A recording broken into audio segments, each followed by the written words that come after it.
Aprendo en Casa.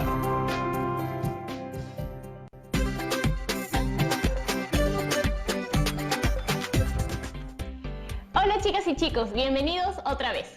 Espero que sigan tomando sus precauciones para prevenir el COVID-19. Les habla la sombra de Yanira y esto es Aprendo en Casa, una iniciativa del Ministerio de Educación. Esta actividad está dirigida a estudiantes de segundo de secundaria, pero toda la familia en casa puede participar. Hoy continuaremos sacando a la luz todas nuestras dotes creadoras y artísticas. Durante la actividad pasada de comunicación, aprendimos a expresarnos a través del teatro de sombras. Por eso, el día de hoy lo usaremos para dramatizar los valores que nos identifican como peruanas y peruanos. Realizar una puesta en escena no es sencillo. Hay muchos procesos previos a la presentación. En la clase pasada aprendimos, por ejemplo, que es muy importante adaptar y organizar nuestras ideas en función a un propósito. También aprendimos que nuestro mensaje debe estar adaptado tomando en cuenta nuestro destinatario, sus características y contexto sociocultural. Además, entendimos por qué es importante realizar un libreto para contar una historia. También conocimos los elementos que no deben faltar en él y cómo los diálogos van a permitir que nuestra historia sea contada de la mejor forma. Finalmente, vimos lo importante que es en el teatro de sombras el rol del narrador omnisciente, pues él será quien nos contará la historia a través de los diálogos de los personajes. Hoy seguiremos preparando nuestra puesta en escena. Nos toca profundizar en torno a los recursos no verbales y paraverbales que debemos usar al momento de expresarnos. ¿Para qué? Para mejorar nuestras habilidades de expresión oral y corporal y por lo tanto para comunicarnos mejor en nuestro día a día. Entonces, ¿cómo hacemos para llevar a cabo nuestra puesta en escena sobre los valores que tenemos las peruanas y los peruanos? Es hora de que ustedes y yo nos aventuremos a darle respuesta a esta pregunta. Por eso he llamado a un profesor quien ya nos espera en pantalla. Hola, profesor. Hola Yanira, hola chicas y chicos, gracias por la invitación. ¿Estamos todos listos? Sí, profesor, pero quizás sea una buena idea hacer un repaso de todas las ideas importantes de la actividad anterior. ¿Le parece bien? Claro. Entonces, profesor, ¿qué es un guión teatral o libreto? El libreto o guión teatral es un escrito que contiene la planificación de la historia que representarán los personajes de la obra. La historia que cuenta el guión teatral consta de una estructura interna. ¿Sabes cuál es? Inicio, nudo y desenlace. Exacto, Yanira, pero además de estructura, el guión también es el soporte y guía para que todos los involucrados en la dramatización tengan claro todos los aspectos de la obra y cuáles son sus responsabilidades. O sea, la directora, actores, escenógrafos, iluminadores, vestuaristas, sonidistas. Bien, finalmente, no olvidemos que el guión también les permite a los actores que construyan su personaje, saber cómo van a aparecer y qué representa cada uno. Por eso, se presentan a modo de diálogo. Entonces, el diálogo es una parte muy importante del guión, porque contiene lo que se expresará verbalmente por los personajes y es lo que ensayarán muchas veces antes de la presentación. Y acabas de mencionar otro componente crucial, porque sin personajes no hay historia. En el guión se deben colocar siempre sus nombres. Estos se colocan en mayúscula y permiten identificar cada vez que participan del guión. Siento que estamos dejando algo de lado. De hecho sí, hay algunos elementos más que debemos recordar. Uno son las acotaciones o instrucciones que guiarán al lector en su presentación. Claro, las acotaciones dan detalles de la escena, de la escenografía, de cómo se va a presentar en el escenario o sus acciones. Otro elemento importante son los actos, que permiten distinguir un cambio importante dentro de la historia. Por ello, cuando vayas a un teatro o si ya pudiste hacerlo, cada vez que iniciamos un acto, se abre el telón. En cada uno se puede colocar un nombre que permitirá identificar de qué tratará este acto. ¿Se te ocurre algo que podamos estar pasando por alto? Ya sé qué falta. No podemos quedarnos sin escenografía. Si no, no sabremos dónde se desarrolla la historia. ¿Y la música? Que debe ser acorde a la escenografía. Es decir, si me encuentro en el campo, lo usual es utilizar música que ayude a recrear el campo, como sonidos de aves, ríos, etc. Y así con todos los espacios que queramos crear. Ahora sí, ya hemos recordado todos los elementos importantes. Genial, profesor. Entonces, ¿ya es hora? Tengo mi libreto listo. ¿Qué toca hacer ahora, Yanira? Es hora de representarlo. Puedo encargarme de las voces, pero necesito un narrador. ¿Podrías darme una mano con eso? Por supuesto. Empecemos. Marco es un joven de 15 años. Le gusta ir al mercado a hacer sus compras. Cuando termina, empieza a caminar detenidamente por los puestos. Observa todo, como si fuera la primera vez que visita un mercado. Se queda sorprendido mientras observa la rapidez con que los vendedores atienden, la forma peculiar de llamar a los clientes, las personas cargando sus bultos. Todo sucede con mucha rapidez y Marco está sorprendido de que todo eso siempre le pareció normal y cotidiano. Caserito, caserito, venga, venga, aquí tiene frutita fresca, lleve, caserito. Marco observa con detenimiento a todas las personas, escucha lo que dicen y se sorprende cada vez más. Todos parecen tan diferentes, pero al mismo tiempo muy similares. Oye, Marco, ¿qué pasa? Hoy estás distraído. Oye, por si acaso avisa en tu casa que estoy haciendo reparto a domicilio. ¿Y eso por qué, don Mario?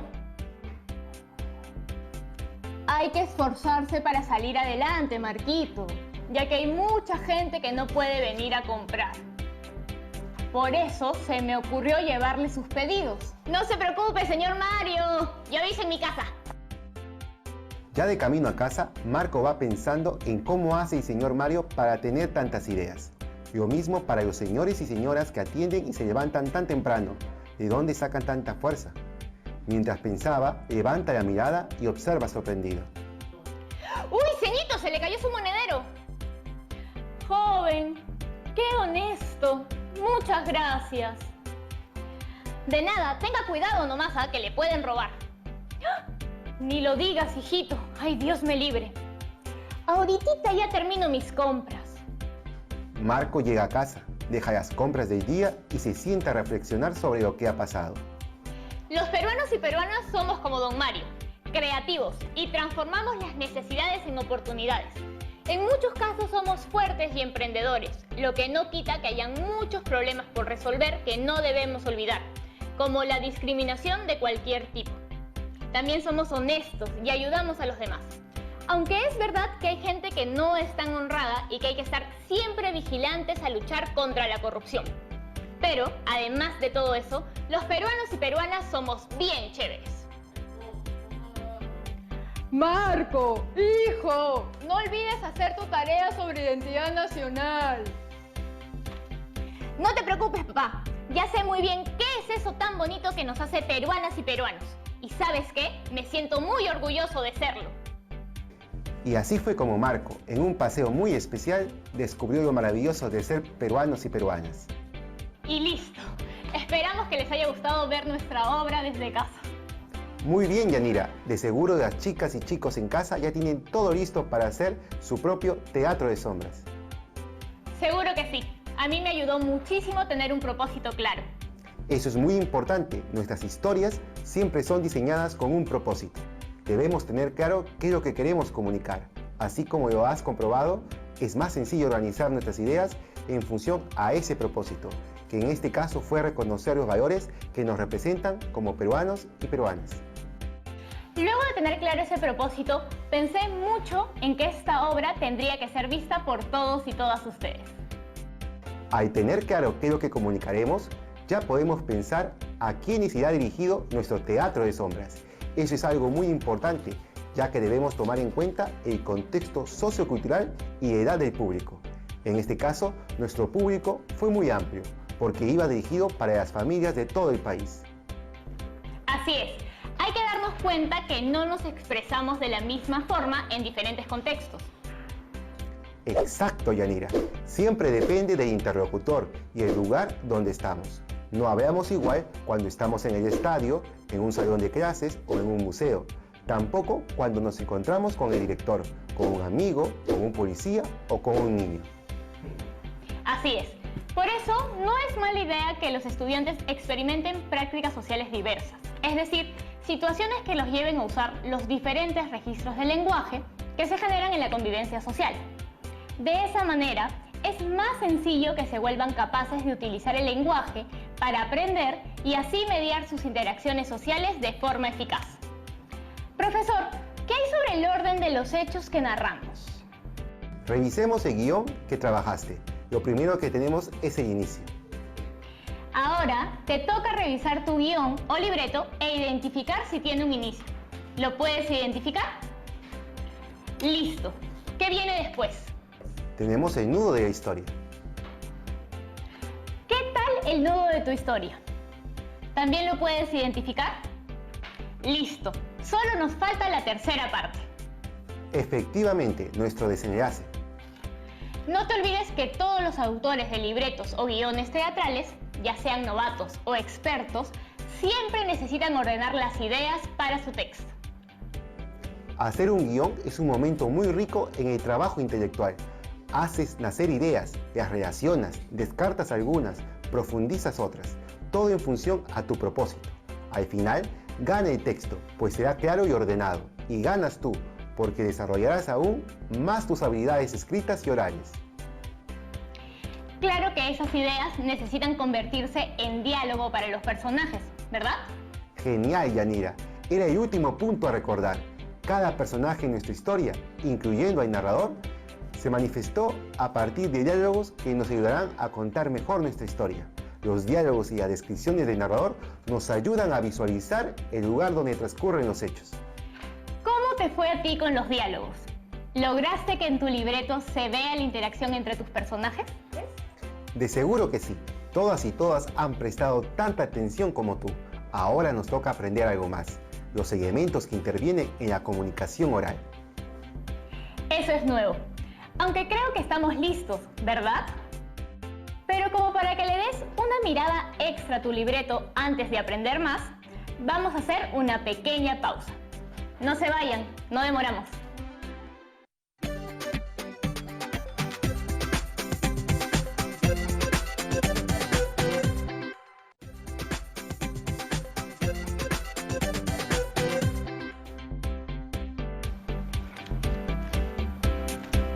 Hola de nuevo. Yo sé que siempre parece que estoy haciendo cosas extrañas, pero mientras esperaba, estaba ensayando la dramatización. ¿Listas y listos para continuar? Ya que tenemos construido nuestro libreto, es hora de conocer un poco más para poder ponerlo en escena. Exacto. En nuestra puesta en escena es crucial tener en cuenta los elementos que intervienen en la comunicación oral. ¿Y cuáles son esos? Vamos a empezar con los elementos lingüísticos. Con ello, estamos haciendo énfasis en el léxico, los sonidos de las expresiones, la construcción de oraciones o los recursos expresivos. ¿Léxico? Cuando hablamos de léxico, nos referimos al vocabulario que utilizan nuestros personajes. ¿Recuerdas algunas expresiones de Marco? Palabras como ceñito, caserita, son parte de un léxico muy coloquial, válido en contextos de cierta cercanía, en casa, con amigos o, en este caso, en el mercado. También se utilizan ciertos sonidos como uy para expresar preocupación o el ahoritita de la señora. Son formas particulares de expresión. Claro, yo uso expresiones diferentes si estoy entre amigos o si estoy con mi familia. ¿Conoces qué son los elementos prosódicos? Uy, eso sí ni idea. Bueno, te cuento. La entonación, por ejemplo, es un elemento prosódico y hace referencia al conjunto de variaciones que se presentan en los tonos con que pronunciamos los sonidos.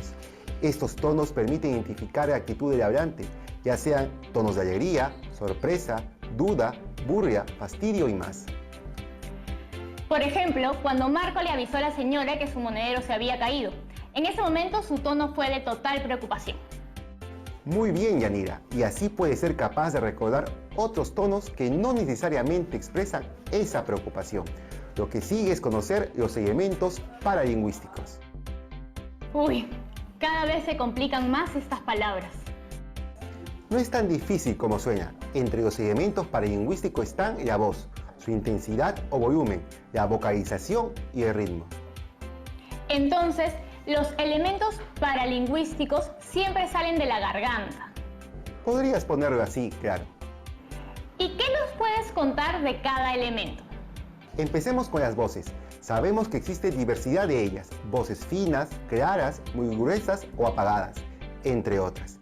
Estas diferentes voces responden a diferentes características fisiológicas, edad, sexo y el papel que se asume en una situación comunicativa.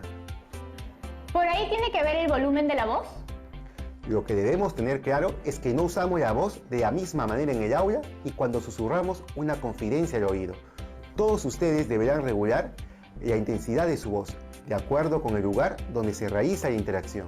¿Y sobre las vocalizaciones? Se trata de los sonidos o ruidos que forman parte del texto, generados en la conversación y que suelen tener una función comunicativa importante. Por ejemplo, las onomatopeyas, los suspiros, los alargamientos de sonidos y las interjecciones. Los detalles son importantes. Solo falta que nos hables del ritmo. El ritmo revela actitudes y estados de ánimo. Ser conscientes de este aspecto será de enorme ayuda para todas y todos en casa. Por ejemplo, exponer con un ritmo acelerado se asocia con el nerviosismo, mientras que con un ritmo lento suele indicar más seguridad o relajación. Uy, a mí las exposiciones en el cole me daban pavor, me ponía súper nerviosa. Mira que notando esto podemos prepararnos mejor para este tipo de situaciones. Pasa algo similar ante un público numeroso. Un ritmo muy lento puede aburrirlo, pero uno muy rápido puede propiciar que alguna idea importante se pase por alto. Entonces es cuestión de hallar un equilibrio. Y también reconocer cuándo hacer una pausa y qué tan larga puede ser. Si es demasiado corta, puede dejar de provocar el efecto deseado. Y si es excesiva, puede fragmentar el sentido del enunciado. ¿Se dieron cuenta? ¿Observaron cómo el señor comerciante le formula la pregunta a Marco y después de eso viene una frase de admiración y sorpresa? Creo, Yanira, que tú podrías ser de más ayuda para demostrar un poco de esto. Estoy preparadísima. ¡Tengo hambre! El día está muy caluroso. ¡Se borró mi trabajo! ¿Pudieron reconocer cada emoción con que dije cada frase? Noten que podemos transmitir cosas muy diferentes usando las mismas palabras. Aquí van algunas frases más para que practiquen. ¡Perdí el bus! ¿La tienen? ¿Qué emoción intento transmitirles? ¡Perdí el bus! Exacto. Decidí decir la frase con sorpresa. ¿Pero qué pasa si la digo así? Perdí el bus. Diferente, ¿no? ¿Ya tienen su respuesta? Muy bien. Intenté decirlo con tristeza. Una última frase más. Perdí el bus. Clarísimo, ¿no? Lo dije con alegría. Parece que no tenía muchas ganas de ir a ese bus. ¡Qué buena actriz resultaste ser, Yanira! No, se hace lo que se puede. ¿Lo vieron? Usando una misma frase se puede transmitir emociones y sentimientos muy diferentes. Ese es el poder de la entonación. Recordemos que la entonación que le damos a nuestros mensajes debe responder al propósito y a la intención que queremos comunicar. Clarísimo todo. La voz es una gran herramienta. ¿Qué es lo siguiente ahora? Volvemos con más nombres extraños, así que con calma. Lo siguiente es conocer los elementos cinéticos o kinéticos. Que se refieren al movimiento. Muy bien, Yanira. Los elementos kinésicos remiten al lenguaje del cuerpo, a los movimientos corporales que forman parte de la comunicación no verbal. Aquí hay algo que notar. La interpretación de estos gestos se hace siempre de acuerdo con la cultura. ¿Algún ejemplo que compartir? Pensemos en las miradas, por ejemplo. Tiene un papel importante en la relación entre los hablantes. En algunos contextos, si un estudiante durante una exposición mira al público, ello revela seguridad. En cambio, si no lo mira, será señal de inseguridad. Si te gusta a alguien, también lo mirarías a los ojos, ¿no? Supongo que sí. La manera en que nos saludamos también forma parte del movimiento del cuerpo, ¿verdad? Por supuesto. De hecho, estos elementos kinésicos moldean las diversas formas de saludarse en diferentes culturas y grupos sociales. Si bien la situación actual en la que vivimos ha modificado las formas en las que nos saludamos, estas pueden ser estrecharse las manos, las diferentes intensidades en hacerlo, las palmadas en la espalda o el hombro, los besos en la mejilla, los golpes que se dan los más jóvenes como saludo, inclinarse ante alguien, etc. son algunos ejemplos de la enorme presencia de estos elementos en nuestras interacciones cotidianas y en todas las culturas. Qué interesante todo lo que puede llegar a transmitir nuestro cuerpo más allá de cualquier palabra que usemos. Y hay una última cosa que discutiremos sobre los cuerpos, los elementos proxémicos. Eso me suena a proximidad. Tu idea no está tan lejos. Los elementos proxémicos se relacionan a cómo se sitúan los participantes en el espacio. Este es un factor que se debe tomar en cuenta al analizar el comportamiento durante la interacción. Pero no olvidemos que todos los elementos entran en juego de manera diferente en cada cultura.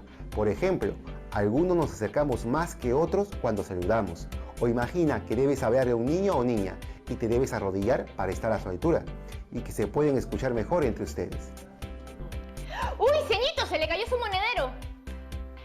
Joven, qué honesto. Muchas gracias.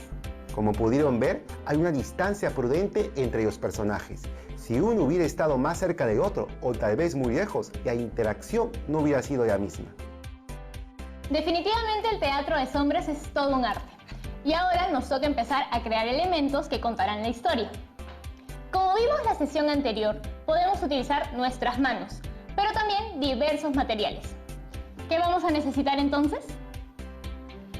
Para nuestro primer ejemplo, no usaremos más que lo de la sesión anterior. Una fuente de luz que puede ser una vela, una linterna o hasta la luz del sol. Un fondo plano y nuestras manos. Eso será todo. Hora de expresarnos desde donde estén. Seguro que ustedes pueden hacer mejores sombras que mis murciélagos. Sencillísimo, ¿no? Para nuestro segundo ejemplo vamos a probar algo más. Se puede hacer también con figuras elaboradas, como esta de cartón o papel. Por ejemplo, les contaré esta historia. Perulandia era un país bien chévere, donde habitaban miles y miles de personas, cada quien con sus propias características. Algo muy bonito que tenían es que se hacían ver como hermanas y hermanos. ¿Y saben qué era eso bonito? Las ganas de salir adelante. Y así todos, con sus diferencias y semejanzas, formaban una linda y hermosa tierra. Son un montón de elementos, ¿verdad? Pero con calma. Aquí va lo que necesitamos. Una fuente de luz, como dije, puede ser una vela, una linterna, luz del sol. Otra vez, un fondo plano, una cartulina o papel, tijeras, goma y papelitos para darle movimiento a nuestros personajes. Prueben acercando o alejando la figura de la fuente de luz. Descubrirán cómo se puede jugar con el tamaño de las figuras. Es cierto, genial, profesor. Ya estamos listas y listos para producir nuestro propio teatro de sombras. Ha sido un muy buen día para seguir creando. ¿Estás lista y listo para recibir las dudas que nos han llegado hoy, profesor? Claro, es hora de resolver todas las dudas. Tenemos una duda desde Moquegua. Javier consulta: ¿por qué es importante trabajar en nuestra expresión oral? Bueno, razones hay muchas, pero es crucial que notemos que la comunicación oral está presente a diario en acciones e interacciones humanas. Usamos el lenguaje para expresar, demostrar, explicar, describir, contar, entender, comprender, defenderse o argumentar, entre otras acciones. ¿Podrían hacer el ejercicio de observar en casa cuántas veces llegas a expresarte en un día a través de palabras o lenguaje no verbal? Notarás que constantemente nos estamos expresando. Es más, esto que estoy haciendo yo ahora, conversando con ustedes, es poner en práctica todos los recursos que manejo para mi expresión oral. Y no lo hacen nada mal, profesor. Nuestra siguiente duda llega desde Chachapoyas, en la región de Amazonas. Nora nos pregunta: ¿por qué al momento de expresarnos debemos tomar en cuenta aspectos como la entonación o el volumen de mi voz? Recordemos que eso que mencionas son recursos paraverbales y ellos, junto a lo que se dice verbalmente, transmiten la intención de lo que se está comunicando. Además, nos ayuda a enfatizar o atenuar nuestros mensajes. Puedes practicar en casa el juego de adivinar las emociones que hicimos hoy. Finalmente, nuestra última consulta viene desde Lima Norte. Desde Los Olivos, en realidad. Daniel pregunta: ¿por qué es importante tomar en cuenta el intercambio de roles al momento de expresarnos? En primer lugar, necesitamos tomar conciencia que En una situación oral, enviamos y recibimos de manera alternada y dinámica diversos mensajes. Incluso cuando se respeta el turno para hacer uso de la palabra, el oyente por lo general está suponiendo el resto del mensaje del hablante y preparando una respuesta. Este intercambio de roles comunicativos puede darse entre dos o más personas, según la situación y el tipo de texto oral en uso. Puede ser una conversación, un debate, un discurso o una exposición. Eso mismo. Genial. Muchas gracias por acompañarnos hoy, profesor. De nada, hoy todas y todos han hecho un gran trabajo. Un gusto haber estado con ustedes. Nos vemos pronto. Ya estás listo para crear tu propio teatro de sombras. Ten tu libreto a la mano. Solo hace falta buscar una fuente de luz y un fondo plano. Invita a tu familia a que te ayuden a interpretar los personajes que hayas creado. Pueden practicar todos juntos antes de empezar a actuar. Recuerda que para que tu expresión sea más potente, debes utilizar recursos no verbales y paraverbales. Si puedes grabar tu actuación con tu celular o alguna cámara, hazlo. Puedes recoger las impresiones de tus familiares y después de ver la obra de teatro, anotarlas en una hoja y guardarlas en tu portafolio de evidencias. Y no te olvides de las precauciones que siempre debemos tomar en estos tiempos de pandemia. No salgamos de casa si no es indispensable y de hacerlo, usa siempre la mascarilla para protegerte y así proteges a los demás. Esos pequeños gestos pueden hacer la diferencia y así combatiremos la pandemia. Muchas gracias por acompañarnos. Nos vemos en la próxima actividad. ¡Chao!